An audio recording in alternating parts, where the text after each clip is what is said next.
राजगुरुनगर शहरात दोन बहिणींची अत्याचार करून हत्या करण्यात आली होती। धक्कादायक या घटनेनंतर राजगुरुनगर शहरात तीव्र प्रतिक्रिया उमटल्यात। या घटनेच्या दुसऱ्या दिवशी राजगुरुनगर शहरवासियांनी इथल्या हुतात्मा राजगुरू पुतळ्याजवळ जमत शांततेच्या मार्गाने या घटनेचा निषेध केलाय। दोन चिमुकल्या मुलींच्या हत्येनंतर काल राजगुरुनगर शहर हादरलं होतं। राजगुरुनगर शहरातून मोठा संताप व्यक्त करण्यात येत होता।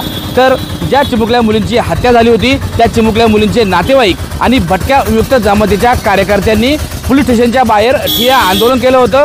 या हत्याकांडातील मुख्य आरोपीला पोलिसांनी तत्काळ अटक केली असली तरी या आरोपीला तत्काळ फाशी व्हावी किंवा या आरोपीचं एन्काउंटर करावं या मागणीसाठी या मुलीचे नातेवाईक आणि भटक्या विमुक्त जमातीचे काही कार्यकर्ते या ठिकाणी उपोषणाला बसले आहेत। काय नक्की आपल्या मागण्या आहेत, आपण आज उपोषण करताय? आमची उपोषणाचा हा दुसरा दिवस आहे। घटना झाली 25 तारखेला, 25, 26, आज 27 तारीख आहे। अजून मुख्यमंत्री कार्यालयापासून अजून कोणत्याही प्रकारचा निर्णय इथपर्यंत पोहोचलेला नाही।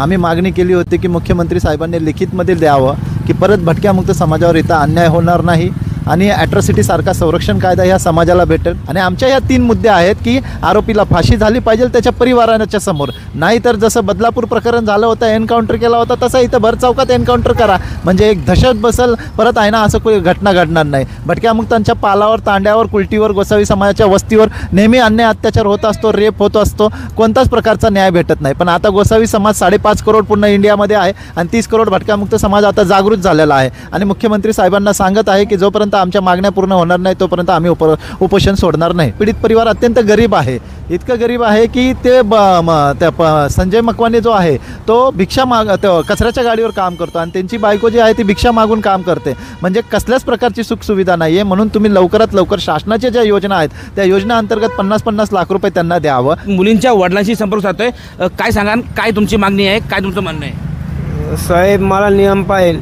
माझ्या मुलींना दोघींना मारले, त्या आरोपीला आमच्या समोर फाशी दिली पाहिजे साहेब। आपल्यासोबत पीडित मुलींची आई आहे। ताई, काय सांगाल की या घटनेबद्दल तुमची काय मागणी आहे? त्यांना मारायचं, आम्हाला आमच्या समोर मारायचं, तेवढंच आहे। सचिन तोडकर, न्यूज 18 लोकमत, राजगुरुनगर, पुणे।